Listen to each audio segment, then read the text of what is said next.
Okay, let's start lesson 10.2b. So we're talking about paired data. Sometimes we call this matched pairs or paired t-test.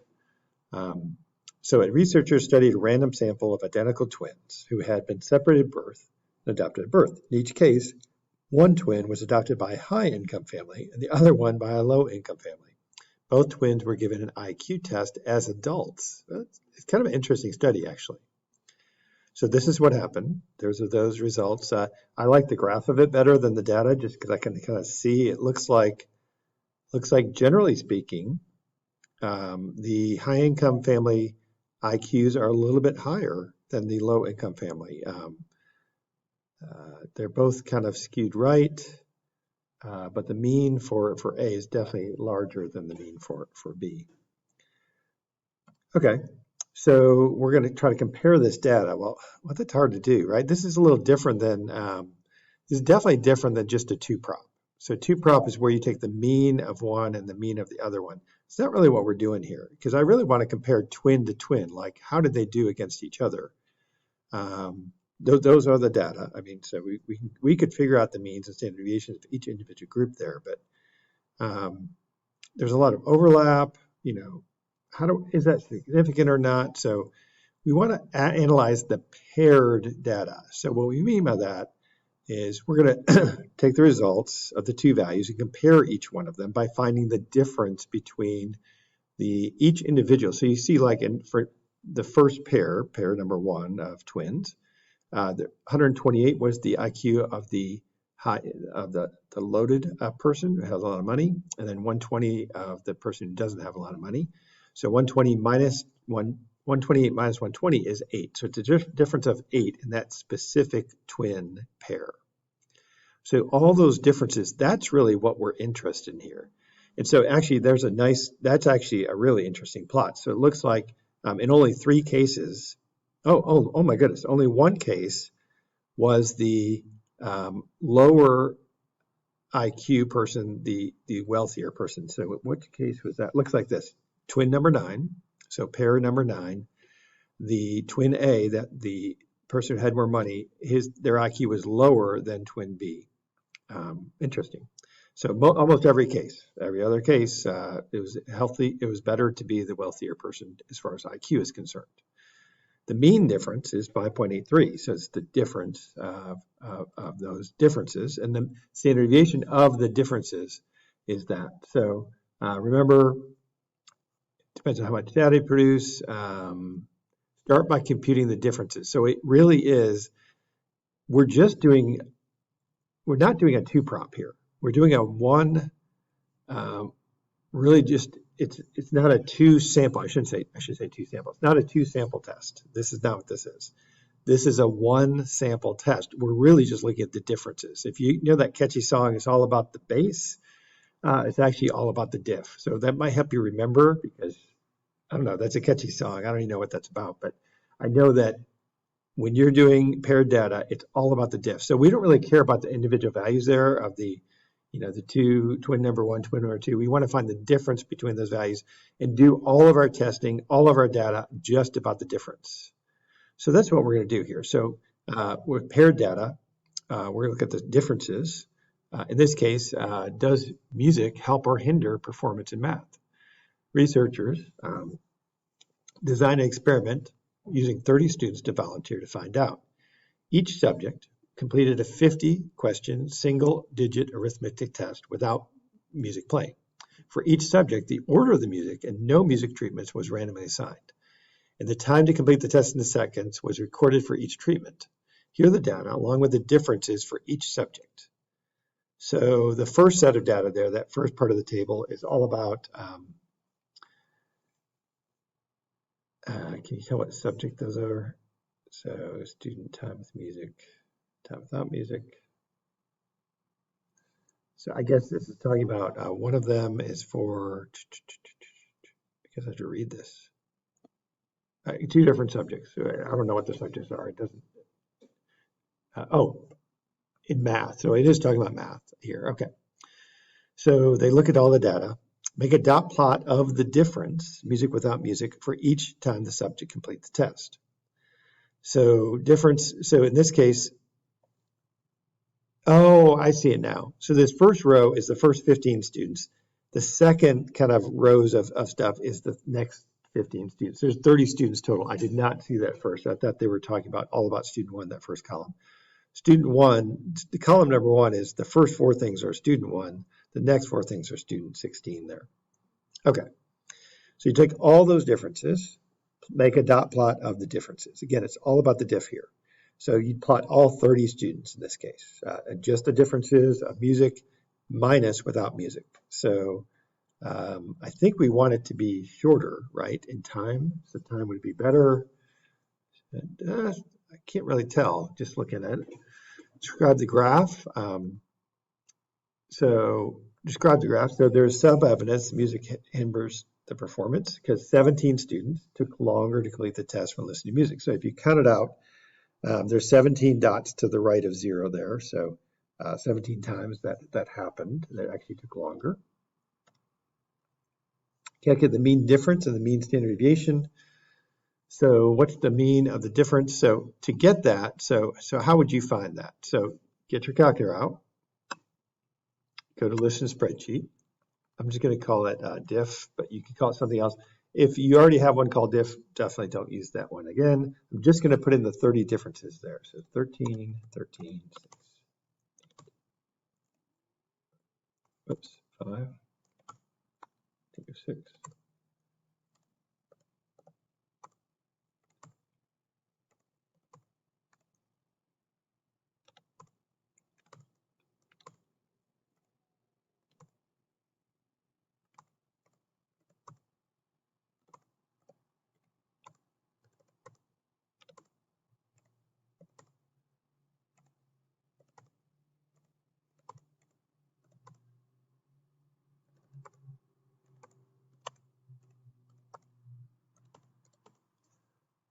Oh, no. Looks like I made a mistake. Let's see. So the 10th term should be -7. I'll stop this and fix this. Okay, so now I've got the data in my calculator. I recommend going to a calculator screen, so not the scratch pad. Go to menu. So we want to do stats, and we're doing an interval. And this is going to be, so this is important, this is going to be a t-interval, right? Because we only have one list. We don't have two samples. We have one sample. It's just the diff. So we're going to use data because that's what we have here. What's the name of the list? It's called diff. Frequency 1. And this is at the, what's it say?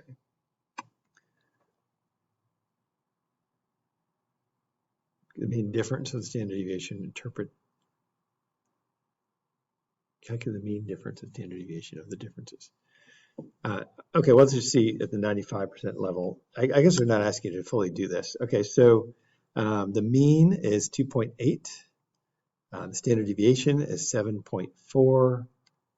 Interpret the mean difference. So what they want with that is it took about 30 students to complete the arithmetic quiz with music 2.8 seconds longer on average than the time it took with the music. So the mean difference of 2.8 seconds, what does that mean? It takes longer with music, evidently. So it's not helpful, evidently, to in terms of speed to listen to music while studying. So we actually found the lower bound and upper bound for this one. And because the lower bound is positive and the upper bound is positive, we could actually say that it is definitely, as far as time is concerned, better to not listen to music because it will take longer on average with 95% confidence level. Okay, so there are two ways variable can yield what's called paired data. Okay, so I can record two values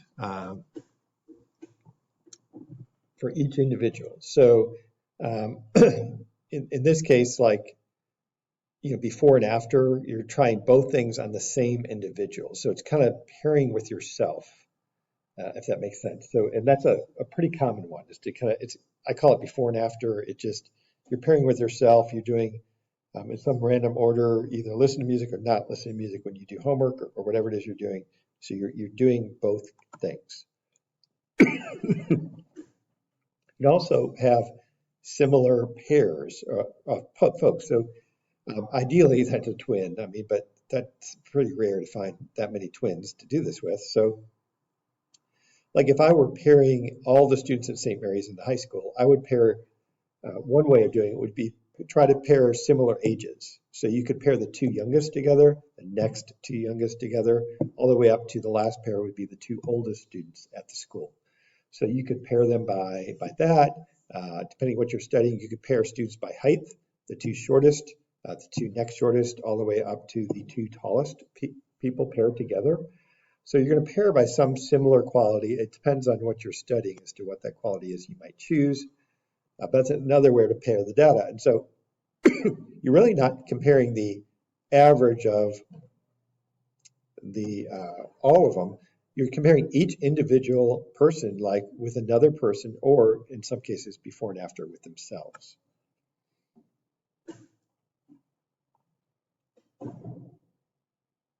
So only one member of the pair gets the treatment. Or if you're pairing with yourself, during one time you get the treatment, one time you don't.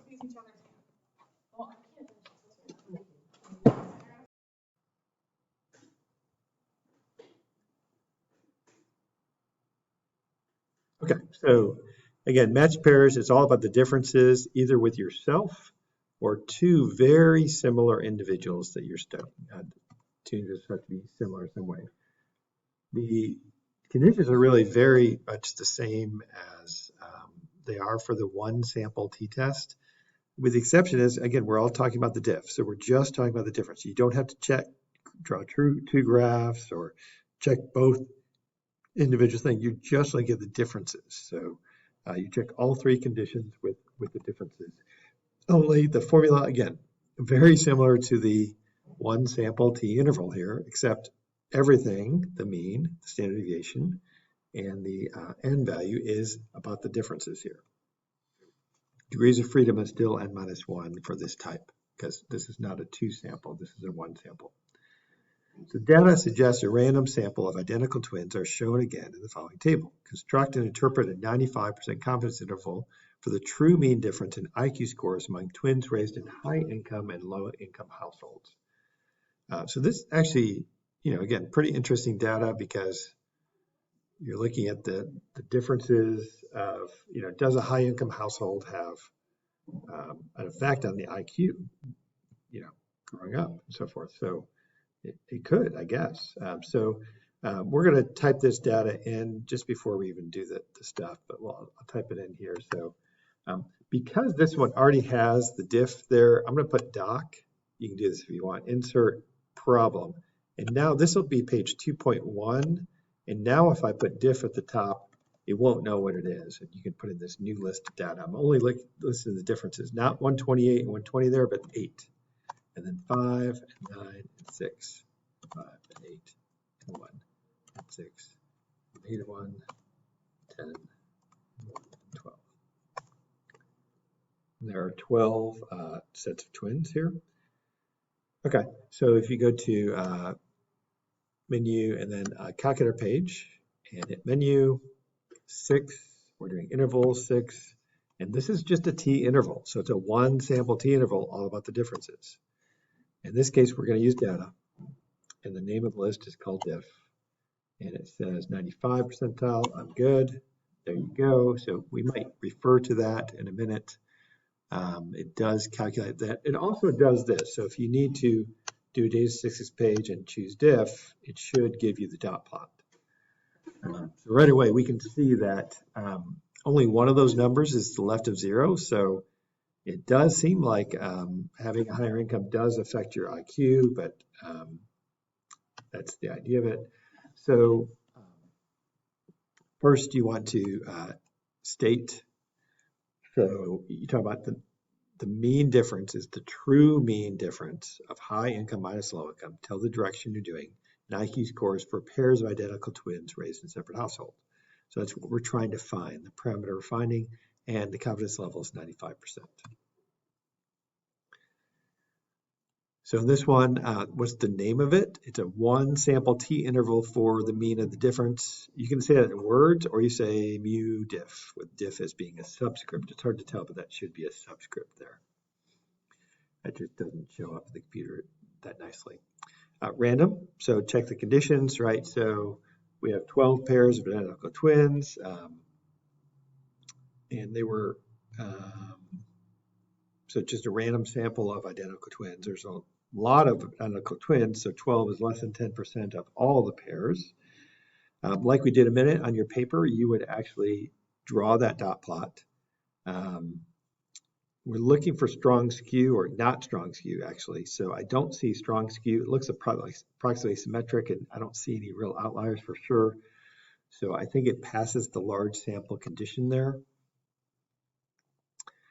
It would be fine to do this in your calculator like I did a minute ago. Write down the mean of difference, write down the standard deviation. We're just getting that from the calculator there. And n is 12, so degrees of freedom would be 12 minus 1 or 11. Definitely write down the degrees of freedom. And then t critical value. So how do you find t critical value? So we've done this before with stuff. So get that out. So to find the t critical value for this one, you would draw the normal curve. I think it was 95% within here, which means 2.5% must be on each side. So we're finding this t critical value. So you do inverse t on your calculator at 0.975 for the area, and it's 12 minus 1 or 11 for degrees of freedom. So this guy is the area. Always good to write this, and this is degrees of freedom. So you can find the t critical value that way. Just type into your calculator, give it to you. It's 2.2. Plug in to find the standard error there. The standard deviation was 3.93 for the population divided by the square root of n. I get these from the calculator again. So the margin of error should be listed. It is 2.49. So the last two lines I literally just get from the calculator. If you are not able to show that third from the last line there, the 5.83 plus or minus 2.2 times that fraction, if you don't know how to get that, don't show it on your work. Don't fudge it. Just write down, the difference in the means. Again, minus, plus or minus that, or just a lower bound, upper bound. But all this data up at the top, you need to write those all on your paper. X bar, standard deviation, and degrees of freedom, and t critical value. You want to have all those values written down. Finally, make your conclusion. We are 95% confident the interval from 3.36 to 8.33 captures the true mean. We are 95% confident the interval from 3.3 to 8.3 captures the true mean difference in IQ scores among pairs of identical twins raised in separate households. Because all those numbers are positive, there might be a follow-up question. Does it help to have a high-income household as far as your IQ? And it does. We can say because 0 is not in an interval, all those numbers are positive, that it is the true mean difference is definitely more than 0 there, we think. So yes, it does help to have a high-income household there. Okay, last example is the same as the last one, with the exception of this one is using stats and not the data itself. So if that's the case, they'll usually either give you the dot plot or histogram or box plot or something, or they'll reference something about the sample size is bigger than 30. You have to be able to either draw the graph or something to prove the large sample condition. In this case, they can just kind of give that to you. You still have to mention it and talk about what it is. So in this case, this teacher wanted to determine if two versions of the AP Statistics final exam were equally difficult. I don't know, were they? She selected a random sample of 20 students from the large district and used a matched pairs design. Each student was given both versions of the test. So this is a before and after kind of test. They're testing the same person rather than pairing up the students.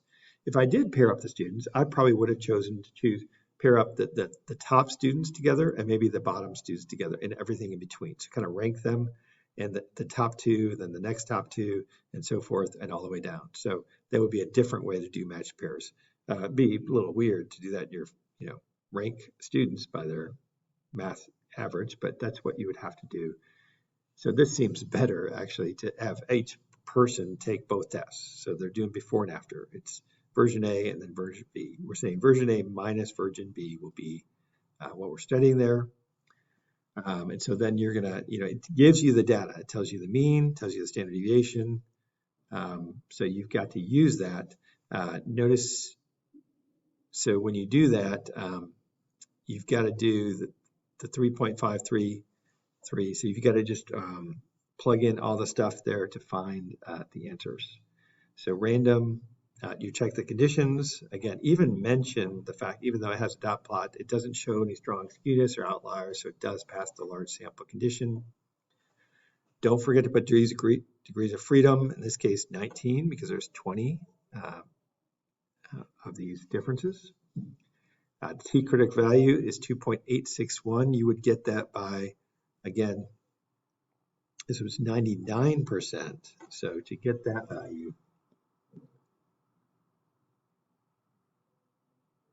you would draw this 99 and then 0.5%. So the area under the curve for this one would be 0.995. You're going to use the inverse T command. Inverse T command, there's a T there. And then comma, the degrees of freedom, which I think was 19. And that should give you that T-critical value there. They showed their work, very nice work, and then found the interval, again, from their calculator. So in the calculator section here, so what you do, so let me go back to the question and kind of refigure that one. So to do this one in your calculator, which is always good to do, so menu,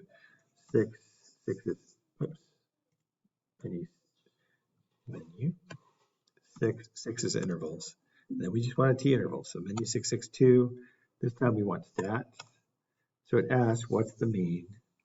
The mean is 3.2.